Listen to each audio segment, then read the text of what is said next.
Hey guys, welcome back to the channel. Tonight, I pulled a story straight from the depths of Reddit. It's the kind of story that starts slow and then refuses to let go. It's unsettling, deeply personal, and once you hear it, you won't forget it.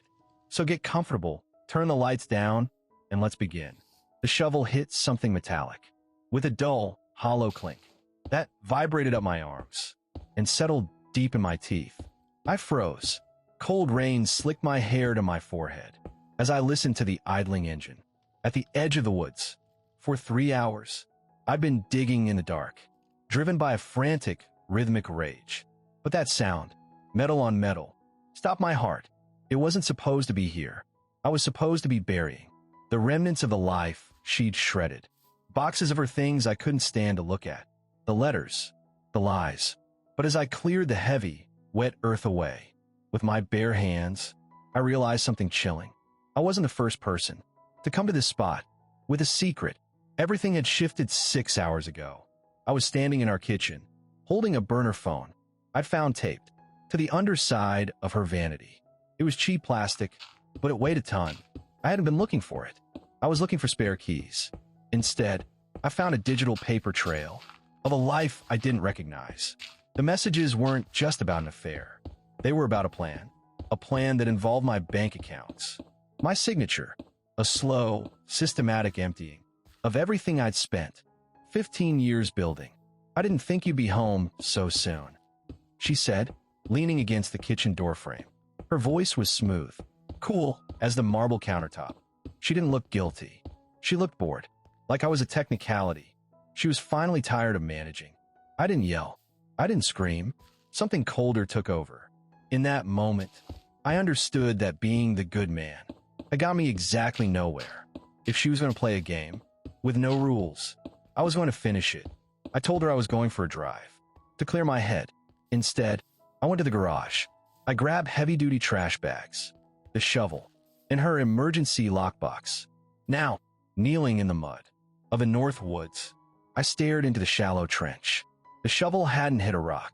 It had hit the corner of a steel briefcase, identical to the one she told me was lost during our move 3 years ago. My hand shook as I pried the latch open.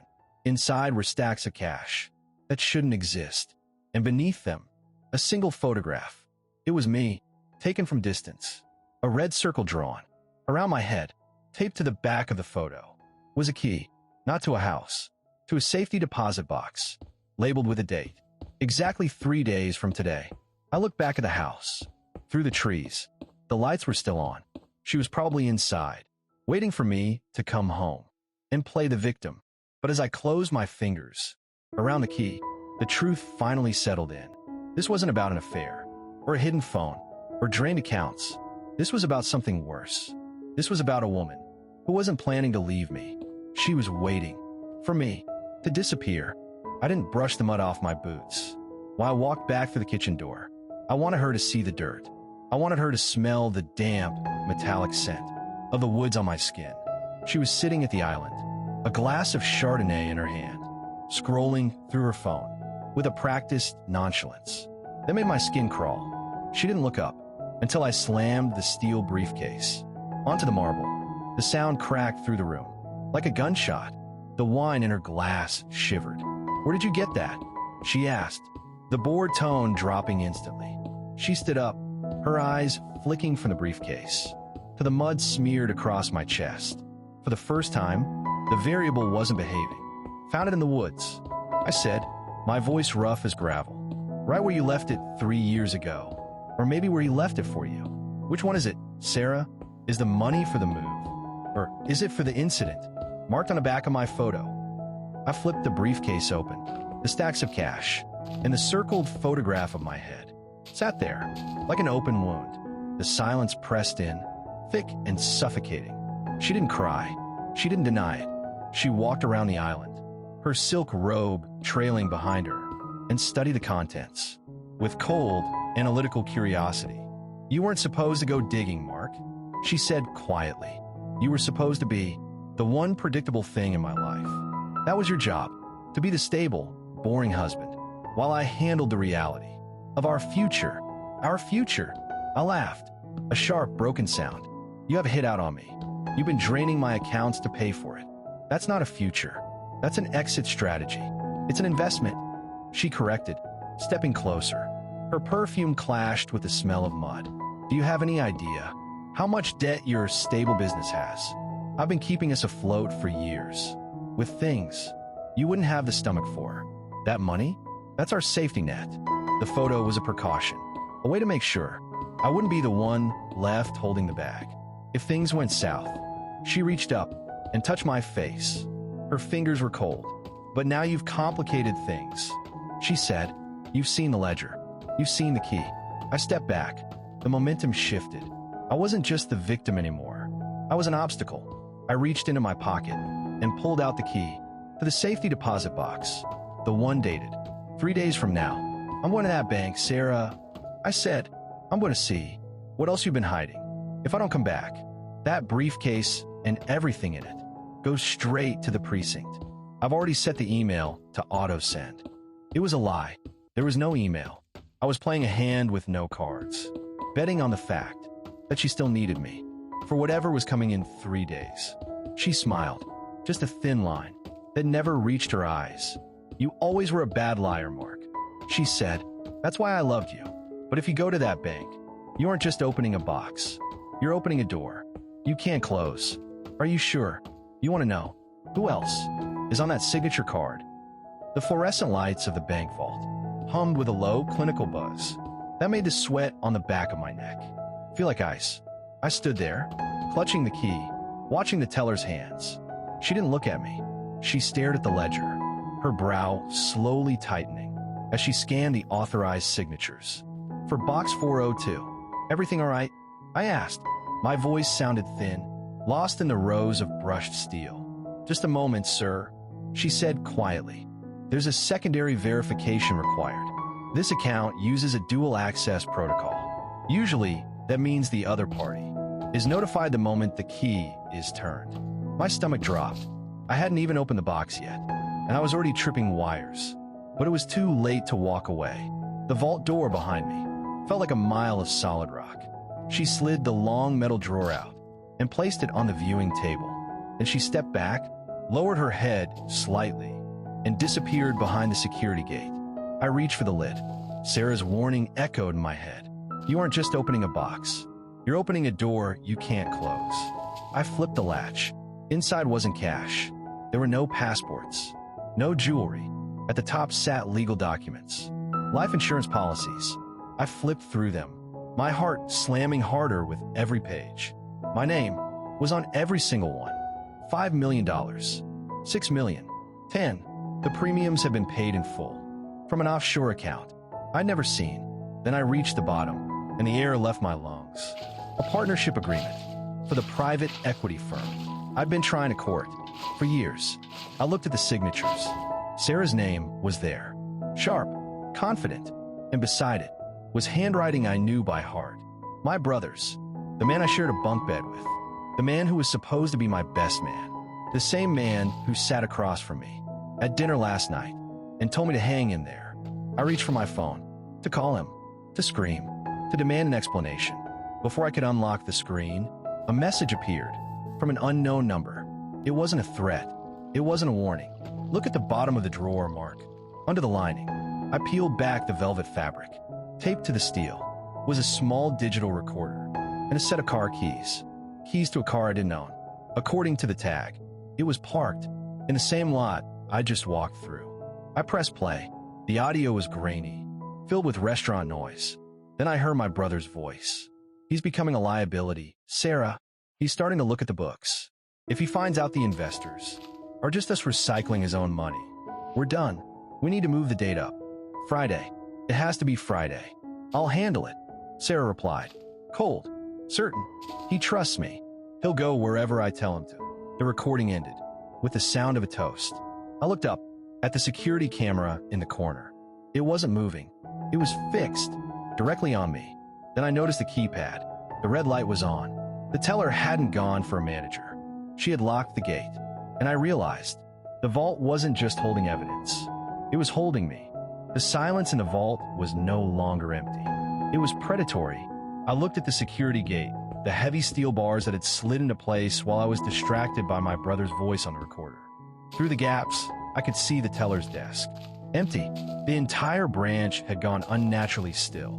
I had 3 minutes at most before the dual access protocol brought them here. My brother wouldn't arrive with a lawyer. He'd come with the same cold efficiency he once used to fix my books. I looked down at the drawer. Beneath the velvet lining, where the recorder had been, sat a small plastic keycard marked only with a hand-drawn X in black Sharpie. This vault was built to keep people out, but every fortress has a service path. I scanned the back wall past the rows of gleaming silver boxes and found it, a low industrial maintenance panel near the floor. I slid the X card into the thin slot beside it. A dull thud echoed behind the wall, and the panel popped open an inch. I didn't hesitate. I stuffed the recorder and insurance papers into my jacket, grabbed the unfamiliar car keys, and squeezed into the crawl space. It smelled of ozone and old grease. I pulled the panel shut just as the main vault gate reset with a heavy metallic clank. Voices carried through the vents. "Is he still in there?" my brother asked, his voice tight with panic. "The silent alarm triggered 5 minutes ago, Thomas," Sarah replied, bored again, which was far worse. "If he's smart, he's looking for a way out. If he's a man I married, he's sitting on the floor, crying over paperwork. We can't let him leave with those documents," Thomas hissed. "Do you have the kit?" "In the bag. Just find him." I crawled through the darkness, hands scraping against rough concrete, following a faint draft. 5 minutes later, I spilled into a trash-strewn alley behind the bank, gasping for air that didn't taste like dust and betrayal. I hit the unlock button. A gray sedan chirped 3 rows over. I dove inside, my heart pounding hard enough to hurt. I didn't go to the police. I didn't go home. I drove 2 blocks, parked beneath a garage, and opened the glove box. Inside was a folder with a passport, my face, a different name, and a map to a mountain cabin I hadn't seen since childhood. The last item froze me. A burner phone, already vibrating. I answered without thinking. "You're late, Mark," a voice whispered. Not Sarah, not Thomas, the bank teller. They're not the only ones who've been waiting for you to wake up. Do exactly what I say, or you won't make it to the state line. The cabin smelled of damp pine, and the copper tang of old blood. Not mine, but the ghosts of 1,000 hunting seasons. I stood in the center of the room, the burner phone pressed to my ear, watching headlights from 2 cars wind up the narrow mountain pass. Through the thermal scope I'd found, in the gray sedan, the teller's voice was a low hum, directing me like a chess piece, in a game I didn't fully understand. "They're crossing the bridge," she whispered. "Remember, Mark, you aren't the victim anymore. You're the bait. If you want to survive the night, you have to do the one thing you spent 15 years avoiding. You have to be the monster they think you are." I hung up. My hands weren't shaking anymore.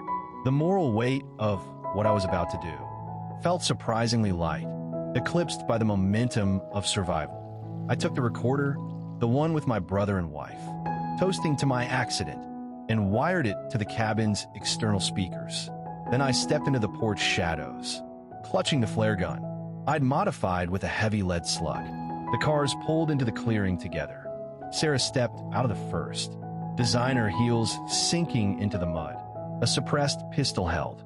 With terrifying familiarity, Thomas climbed out of the second, pale, holding a heavy gear bag. "Mark," Thomas shouted, his voice cracking. "Come out. We can talk about the paperwork. It's just business, man. Don't make this a tragedy." I hit play. Their own voices blasted through the trees, grainy and unmistakable, echoing off the mountainsides. I watched them freeze. In the flickering porch light, Sarah's face finally broke. The boredom vanished, replaced by a sharp, predatory snarl. "He's in the crawl space under the deck, Thomas. Move!" As Thomas lunged toward the cabin, I didn't step out to stop him. I did something worse. I'd spent the last hour rigging the propane tanks, the one Sarah had paid for, to keep the cabin cozy, for future getaways. I waited until they were both on the porch, their shadows stretching long against the cabin door. "Hey, Sarah," I called out, from a tree lean 50 yards away. She spun, leveling the gun. but she was looking at the porch, not the woods. I pulled the trigger. The flare arched through the air. White-hot phosphorus, a screaming streak of light that struck the leaking valve of the main tank. The explosion didn't just take the cabin. It took the silence of the mountain. The shock wave threw me into the dirt, heat ripping the air from my lungs. When I looked up, the rock-solid life I'd lived was a pillar of fire. I didn't stay to look for remains. I walked to the gray sedan, the passport with my new name, tucked into my jacket. The teller had been right. To kill a ghost, you have to become one. As I drove down the far side of the mountain, watching the orange glow fade, in the rearview mirror, I felt a strange, cold peace. I was a murderer, a fugitive, and a dead man. But for the first time in 15 years, I wasn't a liar. The fire is out. The names are changed. The slate is clean, but the teller is still on the other end of the phone. If you've ever had to burn your whole world down just to see who you really are, you know this ending is only the first chapter of a much darker story. Have you ever been pushed to your absolute limit? Now, the next story is how his girlfriend leave her one day before marriage. The heavy scent of lilies in the church was already turning cloying, smelling more like a funeral than a rehearsal. I stood at the altar, my hand resting on the small velvet box in my pocket, staring at the empty wooden pew where she should have been standing. My phone vibrated once, a sharp pulse against my thigh. It wasn't a running late text. It was a notification from our shared travel app. Your flight to Rio de Janeiro departs in 4 hours. Check in now. I didn't have a ticket to Rio. We were supposed to be flying to Tuscany in 48 hours. The momentum of the day shattered instantly. I looked at the priest, mid-sentence about the sanctity of the bond, and I simply walked out. I didn't say a word to the bridesmaids or my frantic mother. I drove to our apartment, my heart pounding like a drum, and found the door standing wide open. The place had been picked clean, not of furniture, of her. Her shoes were gone, her passport, even a framed photo of our engagement, had been stripped from the walls. The only thing left was a single crumpled receipt on the kitchen island, a local pawn shop, dated yesterday. The description made my stomach drop. One vintage diamond engagement ring. She hadn't just left. She had liquidated us. I sat on the floor of the empty closet, the silence of the apartment ringing in my ears, when I noticed a loose floorboard near the back wall. I pried it up, expecting a hidden note or a final goodbye. Instead, I found a burner phone and a ledger filled with names I didn't recognize. Men in this city, each with a dollar amount, scribbled beside it. My name was at the very bottom. Next to it was $50,000, the exact total of the emergency fund I'd given her access to last month. I scrolled through the burner phone. The last message had been sent an hour ago to a contact labeled, "The handler. The mark is neutralized. I'm heading to the extraction point. Did you get the wire from his brother?" My breath caught. My brother, the man who was supposed to be standing behind me tomorrow. As my best man, I looked toward the front door, and through the frosted glass, I saw a shadow loom. Someone wasn't just leaving. Someone was coming back to make sure the mark didn't follow. The shadow behind the frosted glass didn't move for a long beat. I stayed crouched in the hollow shell of my closet, the burner phone slick with sweat in my palm. When the door finally creaked open, it wasn't a stranger. It was my brother, Leo. He wasn't wearing his rehearsal suit, just a windbreaker and jeans, like someone ready to vanish into a crowd. He didn't call my name. He walked straight to the kitchen island, his eyes scanning the empty surface, where the emergency fund ledger usually sat. When he didn't find it, he let out a jagged, frustrated breath. "I know she's gone, Leo," I said, stepping out of the hallway. He spun around, his hand darting instinctively to his waistband. He stopped when he saw it was me, but he didn't look relieved. He looked annoyed, like I was a bill that arrived late. "Mark, you shouldn't be here," he said, his voice stripped of any brotherly warmth. "You should be at the church, playing the grieving groom for the cameras. It would have made the insurance claim much easier." Insurance. I stepped closer, holding up the burner phone like a weapon. I found the ledger. I saw the message to the handler. Why is my brother paying my fiancée to leave me at the altar? Leo sighed and rubbed the bridge of his nose. I didn't pay her to leave you, Mark. I paid her to recruit you. I froze. But you were too soft, he continued. You actually fell in love with her. You started talking about kids and Tuscany. She realized you were never going to be the inside man we needed for the merger. You became a liability. The firm, my head spun, my stable little accounting firm, was the only thing I had left. What does a merger have to do with Sarah? Sarah, isn't her name Mark? He said. She's a corporate forensic specialist. Her job was to get into your life, find the encrypted files our father left in your trust, and hand them over. My chest tightened, but when she realized you didn't even know the files existed, she decided to take the 50,000 and run before the cleanup crew arrived. He stepped toward me, his face hardening. And now, because you're standing here, instead of at the church, the people I answer to think you're involved. They think you have the files, Mark, and they don't do liquidated assets. They do total loss. Before I could process the betrayal, the burner phone chirped in my hand. A new message. From Sarah. He's in the room with you, isn't he? Check his left pocket, Mark. Then run. The house is rigged. My eyes dropped to Leo's jacket. A small black cylinder peeked out. A remote detonator. He wasn't here to comfort me. He was here to make sure. The Mark didn't just lose his bride, but his life. The remote detonator in Leo's pocket felt like the center of the universe. We stood 3 feet apart in the hollowed-out remains of my living room, the place where we used to watch football and talk about our futures. The momentum of our brotherhood had hit a dead end, and the air felt thick with old wood and the threat of fire. Give me the remote, Leo, I said, my voice steady in a way that surprised even me. I realized then I wasn't the soft brother anymore. Something in me had snapped the moment I saw that pawn shop receipt. I can't do that, Mark, Leo said, his eyes darting around the room, searching for a clean ending. If the house doesn't go up, my life is forfeit. You don't understand the people I'm beholden to. They don't see you as a brother. They see you as a ledger error that needs to be erased. And you, I asked, sliding an inch to the left, blocking the front door. How do you see me?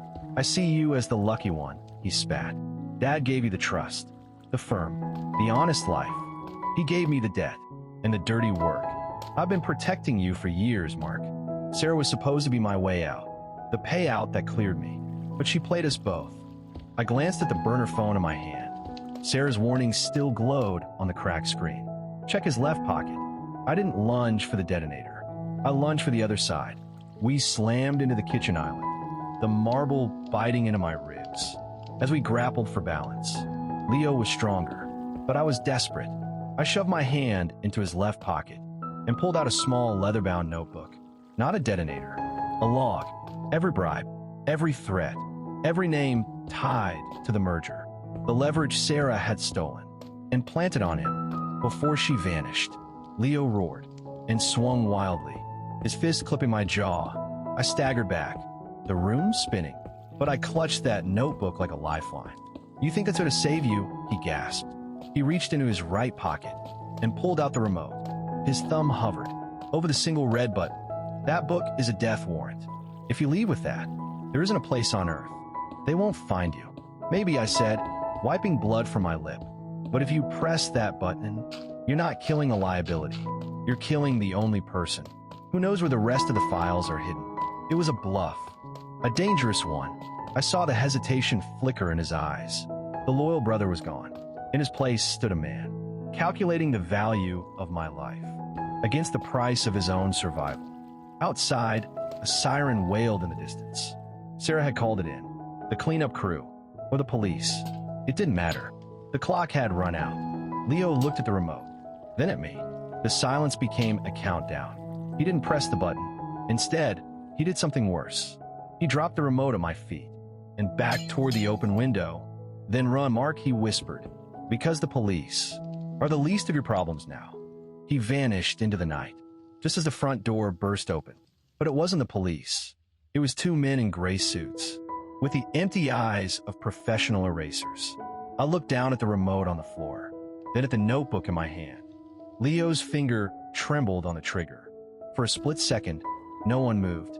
The harbor wind carried the smell of salt and oil, and the burning edge of the notebook crackled softly in my hand, loud as a gunshot in the silence. "Lower your weapon," the lead assassin said calmly, without turning around. "This doesn't concern you anymore." "It concerns me," Leo said, his voice hoarse. "Every name in that book is a chain around my neck." I let the flame creep higher, blackening the page. Ink blistered. Paper shrank. "You're already dead," the second man said, angling his pistol toward me. "Both of you." "Maybe," I replied, but not quietly. Leo's jaw clenched. Years of resentment, debt, and fear flashed across his face. I realized then that this was the first real choice he'd been given in his life, one not dictated by threats or leverage.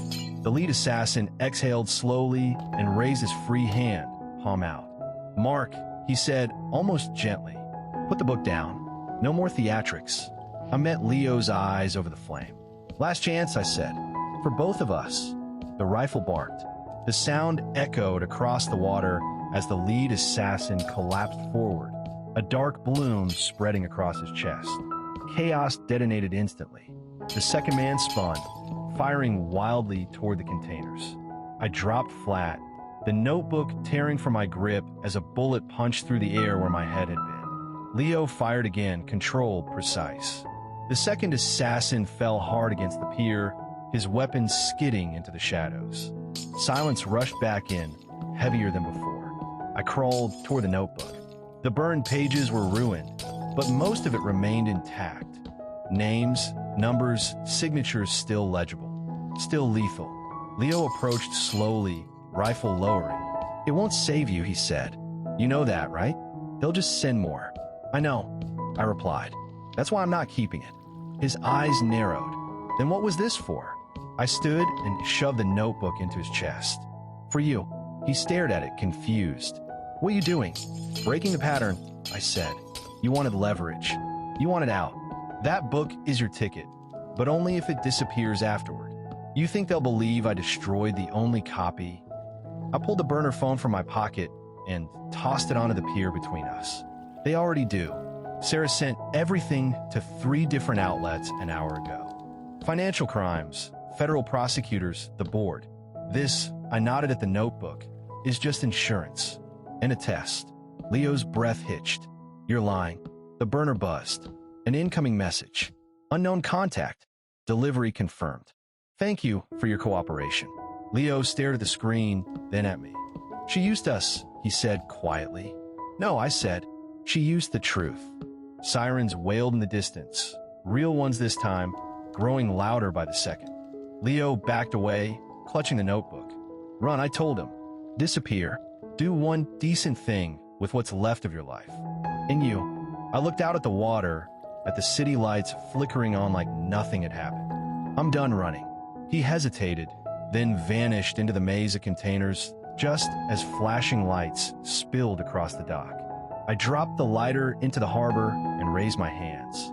For the first time since the church, since the lilies and the empty pew, the momentum wasn't carrying me forward anymore. I was standing still, and somehow that felt like freedom.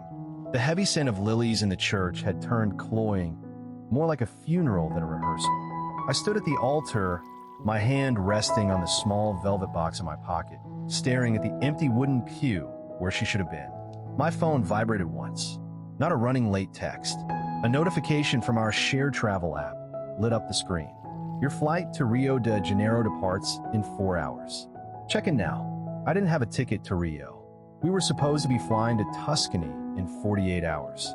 The priest was mid-sentence, talking about the sanctity of commitment when the day shattered. I didn't explain. I didn't apologize. I walked out of the church and drove home with my heart pounding hard enough to bruise. The apartment door was open. Inside, everything was intact. Furniture, electronics, clothes, but she was gone. Her shoes, her passport, even a framed photo of our engagement had been stripped from the wall. On the kitchen island sat a single crumpled receipt. A pawn shop, dated yesterday. One vintage diamond engagement ring. She hadn't just left. She had liquidated us. I sank onto the floor of the empty closet, the silence ringing louder than any scream. That's when I noticed a loose floorboard near the back. I pried it up, expecting a note. Instead, I found a burner phone and a leather-bound notebook. Inside the notebook were names, men from this city, each paired with a dollar amount. At the very bottom was my name, $50,000, the exact amount of the emergency fund I'd given her access to last month. I turned on the burner phone. One unread message. The mark is neutralized. Heading to extraction. Did you get the wire from his brother? My breath caught. My brother. The man who was supposed to stand behind me tomorrow as my best man. A shadow passed across the frosted glass of the front door. Someone wasn't just leaving. Someone was coming back. The window was the only exit that didn't involve a bullet. I didn't think. I threw myself through it. Glass exploded. Cold air rushed in. I slammed onto the fire escape, metal screaming beneath my weight. I scrambled down, burning my palms, and dropped into a dumpster below. The stench of rot was the sweetest smell I'd ever known. It meant I was alive. I ran. My car was gone. Leo had taken it, but a gray sedan I'd seen mentioned in one of Sarah's burner notes sat idling at the curb. The door was unlocked. I jumped in and floored it. A black SUV burst from the alley behind me. I wasn't an action hero. I was an accountant who avoided confrontation for a living. Now I was weaving through rush hour traffic with my heart, trying to escape my chest. The burner phone buzzed again. The notebook has a GPS tracker in the spine. They're not following you. They're following the book. Throw it out, or get to the shipyard. I looked at the notebook. It was leverage. It was a target. It was the only reason I was still breathing. I'm not throwing it, I said to the empty car. If they wanted it, they have to follow me somewhere paper trails go to die. I turned toward the docks. Shipping containers loomed like steel giants as the sun dipped low. I drove deep into the maze until I reached the edge of the pier. I slammed the brakes, grabbed the notebook, and dove out. The SUV screeched to a halt. Two men stepped out, suppressed pistols raised. No warnings, no words, just a slow, practiced advance. I stood at the edge of the pier, dark water churning below. You want the names? I shouted, holding the notebook over the harbor. You want the merger? The lead man stopped. Give us the law, Mark, he said calmly. And you walk. I don't believe you, I said, but I know someone who might. I opened the notebook to the page where my brother's name was signed beside a six-figure bribe. Then I lit it. Leo, I yelled into the shadows. If you don't stop them, the proof burns. Decide who you're loyal to. Now, a third figure stepped out. My brother, rifle raised, hands shaking. Drop the book, Leo said. It's our pardon. It's a leash, I said. And you know it. The assassin took a step forward. He's right, Thomas. Give me the book, and I'll make his end quick. I looked at my brother. I'm done being the mark. I threw the burning notebook at the assassin's face. Gunfire cracked. Leo fired first. The second assassin fired back. My brother fell. I tackled the remaining man, smashing his head against iron until he stopped moving. Leo was slumped against a crate, blood spreading fast. Did you save any of it? He whispered. I pulled a single page from my pocket. The board signatures. The real power. I have enough. He smiled weakly. The tracker wasn't for the money, he said. It was in the ring. Sarah was trying to pull them away from you. Then he was gone. I didn't call the police. I picked up the assassin's phone and dialed the only number that mattered. The mark is dead, I said, copying the flat voice I'd heard earlier. Asset secured. I'm coming in to finish the merger. I didn't go to Rio. I drove toward the city lights with the charred page pressed to my chest. The marriage was dead. My brother was gone, and the hunter had changed hands. When the world tries to liquidate you, sometimes the only way to survive is to buy the whole company.